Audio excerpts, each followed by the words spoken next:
Well, you asked for it, so here it is. I almost feel like there should be an echo announcement, like a monster truck rally, so... Here are 14 confessions of evil, evil, evil, part 3. Some people really are the worst of the worst. Enjoy.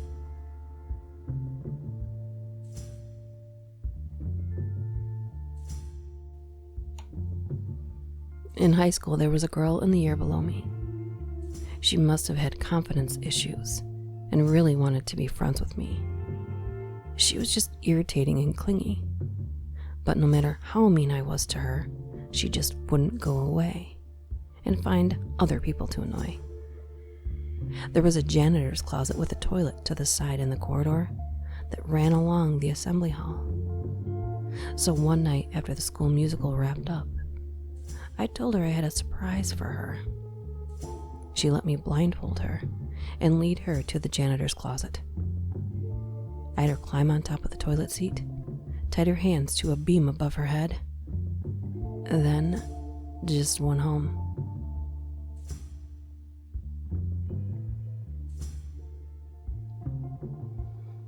One night I was at a friend's house party, living it up as usual. My friend, owner of said house, introduces us all to this real asshole of a guy. He's bragging about how he just stole this girl's purse over at a burger place. I'm not usually one to get involved or be of high morals, but I've got a thing against stealing directly from innocent people. Stores and stuff were okay at the time. So later on that night, when this guy is tipsy, I get him in a part of the house, just me and him. And I've been brooding over this guy all night, so now I'm pissed and drunk. When he turns around, I stick my Smith & Wesson in his face. He literally shits himself, but I don't care. I take the purse back from him, then make him give me his wallet, which had $353 in cash, license, credit cards, not much else, and all the valuable shit he had on him, gold necklace, class ring, iPod, and some weird ring. And I tell him never to grace the presence of me or my friend's house again as I cock the hammer back on the gun, which he then pisses himself. I make him leave the party right then and there, left him his car keys. Later on, when I sobered up, I went over to Walmart, got a box out of the back of the dumpster. I note this girl's license and address and label the box as such. I then put her purse with all her belongings, plus this guy's valuables, minus the demon ring, and his $353. Tape it up, ship it out to her. I then proceed to go downtown and give this guy's wallet to a homeless man and told him to live it up on the credit cards.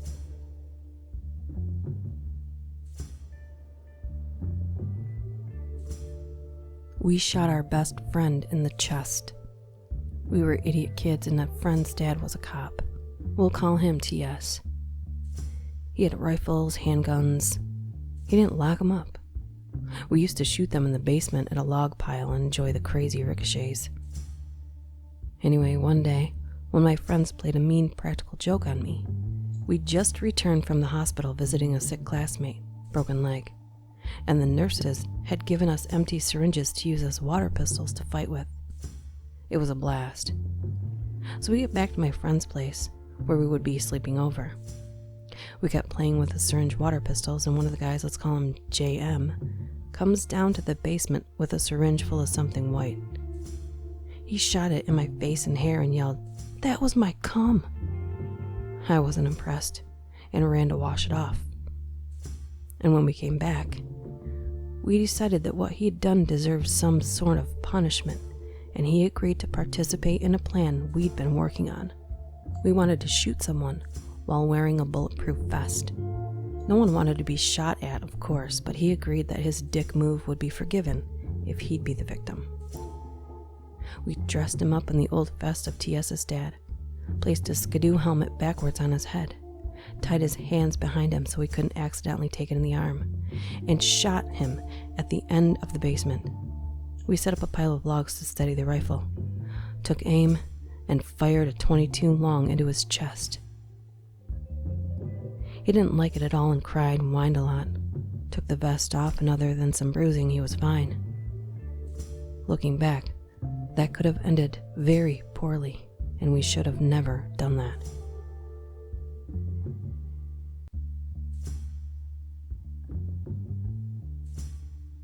One night long ago, my band was playing a gig in a local bar. Before the show, I saw a beautiful girl standing behind a chest-height counter. Every time I passed by to get a drink or use the can, she was watching me with a big smile that really lit up her face. So I decided after the gig I was going to chat her up and get her phone number. We played our set and started packing up our gear, and somehow in the shuffle, I lost sight of her. We ended up leaving, and as we were getting in our vehicles, I heard a voice call out from the parking lot. "Hey, you know you're cute," she called out. My buddies and I turned around to see that the girl that had been smiling at me earlier was standing with a few friends, and I could now see that she was a plus-sized girl. Without skipping a beat, I said, "Hey, you know you're fat," and we left. And you can't make me feel any lower about it than I already felt as soon as those words left my lips. God, what an asshole. And that was almost 20 years ago, and it still haunts me.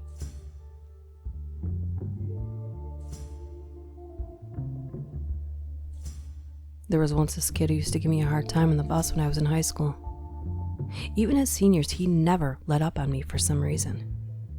He was in my English class and was barely passing with D's. One day he squirted an entire bottle of ketchup into my locker, all over my brand new Nike jacket my mom had just gotten me. We didn't have money for brand name things, so this jacket was a big deal to me. He completely ruined it. Towards the end of the senior year, I volunteered to help out as sound tech for the school play, and our English teacher was also the drama teacher. She would let the sound people use her classroom to keep our stuff in. Found myself alone in her class one night during practice. Noticed her gradebook open with our English class grades in front of me. She actually wrote everything in her gradebook in pencil. So I quickly grabbed a pencil and changed some of his grades. A month later, he failed the class barely and didn't graduate with our class. He had to go back the next year and graduate a year later. It was quite the shock of our little town because he was very popular, from a very popular family. I still don't feel bad about it, but I realize it was evil.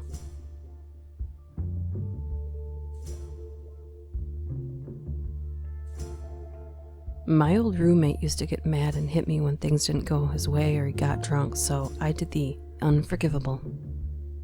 He had bottles of Lubriderm lotion laying around for his ashy skin. He used to rub it all over his body and face. I kept thinking of ways to get revenge, and it randomly came to me. I masturbated into a cup and poured it into a bottle of lotion. A day later, he comes out of his room with his shirt off, acting like a douchebag, and begins rubbing the lotion on his face and chest. I couldn't contain myself. My other roommate told me that he, in fact, did the same thing after I told him of my fiasco.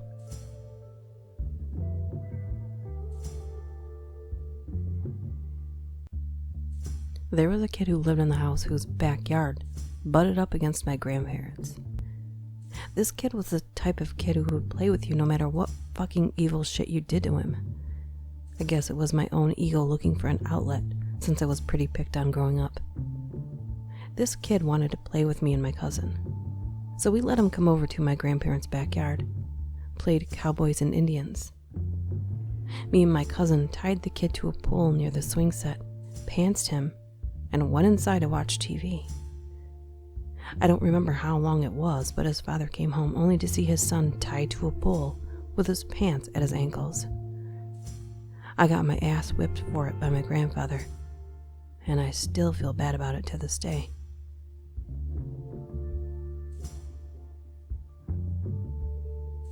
I have many. So here's a breakdown by age.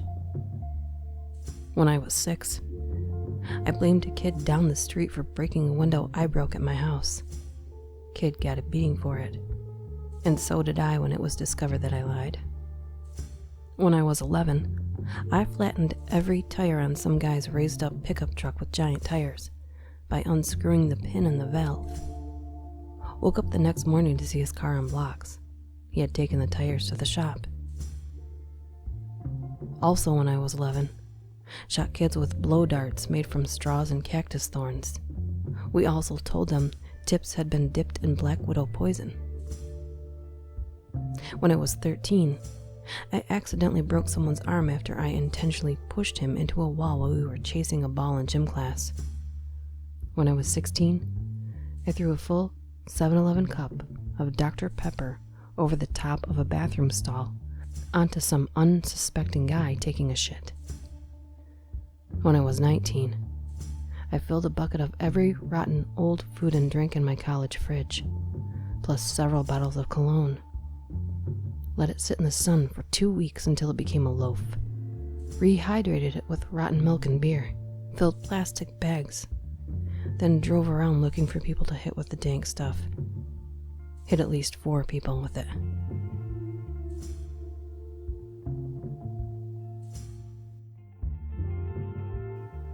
One of my friends in high school had cancer.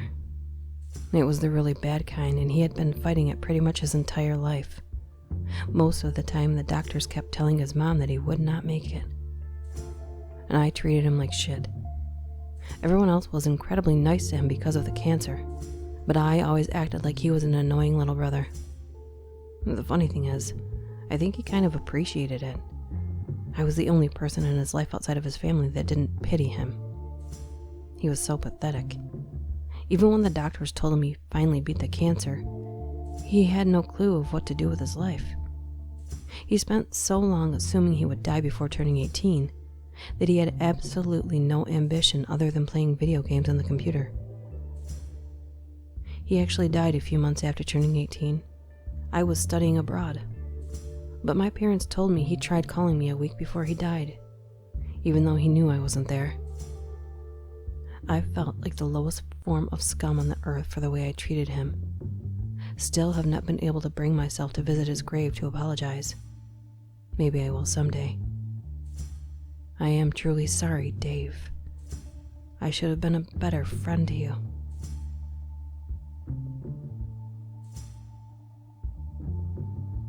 My friend and I went swimming.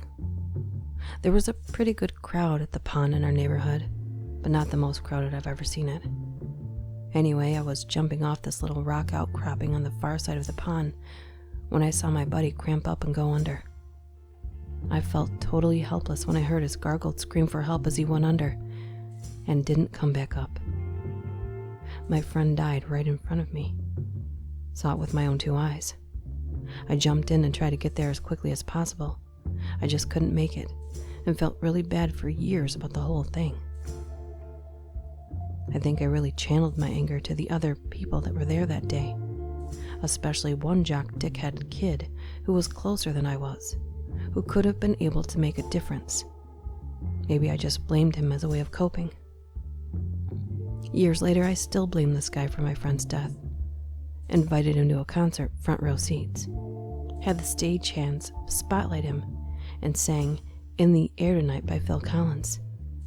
And if you've never heard the lyrics, you would know the direct impact it would have on a person who lived through this exact situation. You should have seen his face.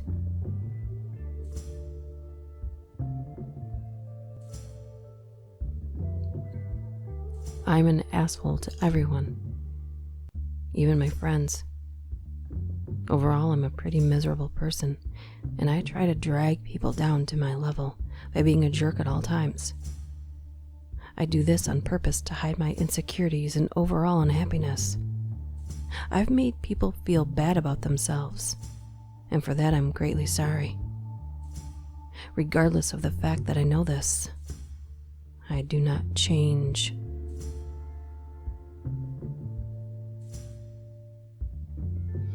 I had a couple of hours between classes in college one semester, so I would usually go down to the computer lab and dick around on the internet until I had to go.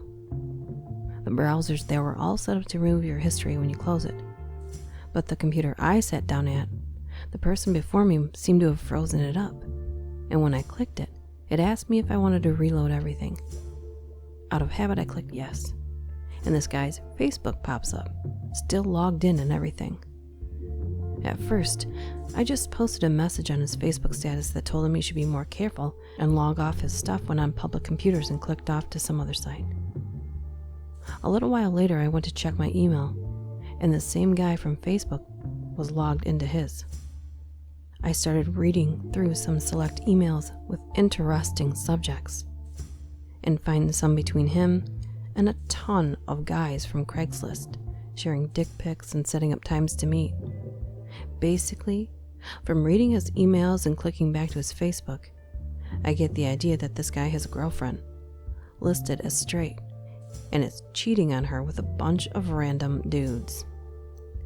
This pisses me the fuck off. So I find the worst, most graphic emails and forward them to his entire contact list, which included the folders of friends, families, professors, and work. I even took the time to resend them all individually when some of them failed due to some people's addresses being invalid. The entire time I did this, my heart was pounding. Looking back, there was a chance the girlfriend may have known about the Craigslist stuff and was okay with it, but I don't know. Just from the way they were written in the front page of his Facebook, it didn't seem that way. A while after that, I was so scared karma would come around and kick my ass, but nothing ever happened. I was expecting this huge investigation from the school or something, but nothing. I guess I've written it off as a moment where I was acting as this dude's karma, but I still feel like shit about it. I kind of still wonder how much I must have fucked up this dude's life.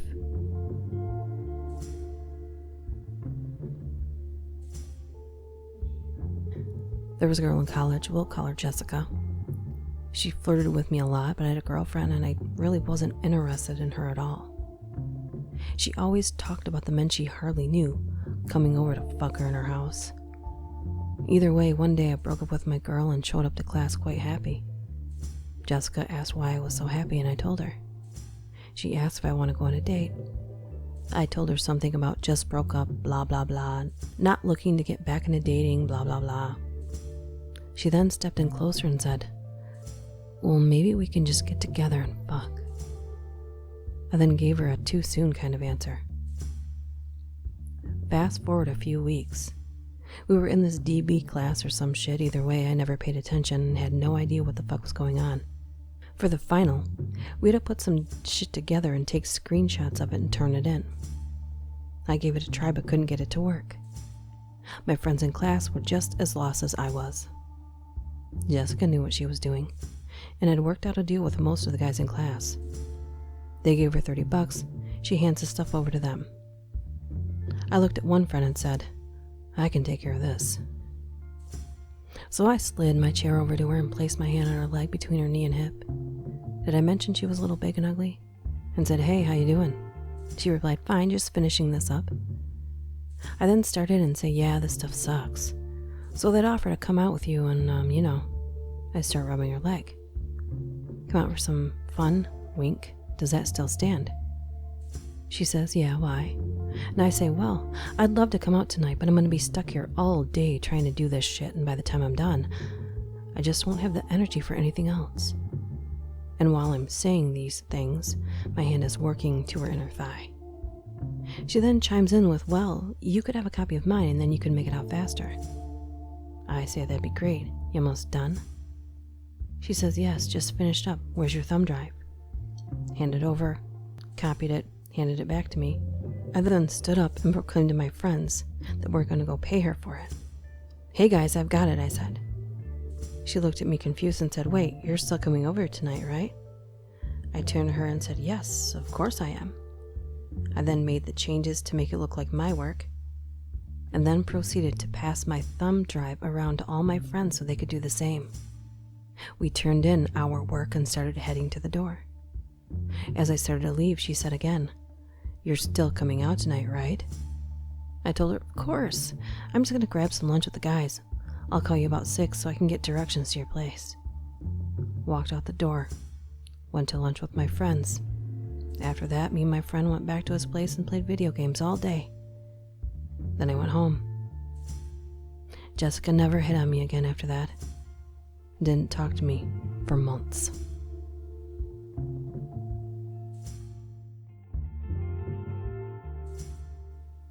In 3rd grade, I cheated on my history exam. In 4th grade, I stole my Uncle Max's toupee and glued it on my face when I was Moses in my Hebrew school play. In 5th grade, I knocked my sister Edie down the stairs and blamed it on the dog. When my mom sent me to summer camp for fat kids and they served lunch, I got nuts and pigged out and they kicked me out. But the worst thing I've ever done, I mixed a pot of fake puke at home, went to the movie theater, hid the puke bucket in my jacket, climbed up to the balcony, and then I made a noise like this. Hooah, hooah, hooah. And then I dumped it over the side, all over the people in the audience. It was horrible. All the people started getting sick everywhere and throwing up all over each other, and I never felt so bad in my entire life. Some of these were pretty bad and some more entertaining than evil. A few were just plain revenge.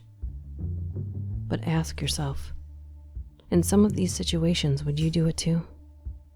Oh, and yeah, that last one, that was from the movie Goonies, in case you haven't watched it. See you next time.